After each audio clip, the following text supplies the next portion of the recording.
एक छोटा सा पहाड़ी गांव था, सुरमापुर। इसी गांव में रहती थी 9 साल की चिंकी, जिसे नए रोमांच और खोज का बहुत शौक था।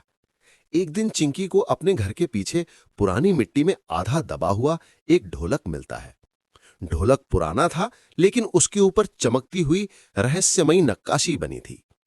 रात को जब चिंकी उस ढोलक को क्यूरियोसिटी में बजाती है, तभी घर की खिड़की से आती हवा एकदम रुक जाती है। खिलौने हल्के हल्के हिलने लगते हैं और फिर चिंकी का पसंदीदा खिलौना, एक छोटी लकड़ी की चिड़िया, जिंदा होकर उड़ने लगती है। चिंकी डर भी जाती है और खुश भी। अगले दिन वो जंगल के बूढ़े बाबा के पास ढोलक ले जाती है। बाबा बताते हैं, ये जादुई ढोलक हजारों साल पुरानी है। इसे जिसके हाथ में भी आते हैं, उसके दिल की सच्चाई और हिम्मत की परीक्षा लेती है। उधर जंगल की गहराई में छायामन, एक अंधेरा पैदा करने वाला रहस्यमयी इंसान, ढोलक की ताकत महसूस करता है और उसे चुराने की योजना बनाता है। शाम को चिंकी अपने दोस्त टॉमी के साथ नदी किनारे ढोलक बजाते हुए खेल रही होती है। तभी आसमान काला होने लगता है।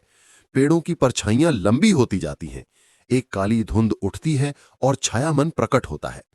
छायामन गूंजती आवाज में कहता है, मुझे वो ढोलक दो, नहीं तो तुम्हारा गांव हमेशा अंधेरे में डूब जाएगा। चिंकी डर जाती है, लेकिन बाबा की सीख याद करती है, जब दिल साफ हो तो डर कभी नहीं जीत सकता। चिंकी ढोलक को जोर से बजाती है। इस बार ढोलक की आवाज से जंगल चमक उठता है। पेड़ जायंट भालू की तरह उठकर छायामन का रास्ता रोक लेते हैं। नदी की लहरें रोशनी बनकर आकाश में घूमने लगती हैं। छोटी लकड़ी की चिड़िया भी उड़कर उसके आसपास सुरक्षा चक्र बनाती है। छायामन क्रोधित होकर अंधेरे की लपटें छोड़ता है, लेकिन चिंकी ढोलक की आवाज बढ़ाती जाती है।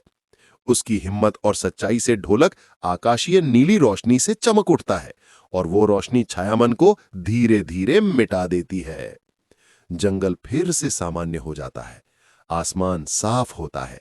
चिंकी के हाथ में ढोलक एकदम चमकती हुई सोने जैसी बन जाती है। बाबा कहते हैं, ढोलक ने अपना सच्चा रक्षक चुन लिया। चिंता मत करो, जब भी तुम्हारे दिल में सच्चाई और हिम्मत होगी, ढोलक तुम्हारे साथ रहेगा।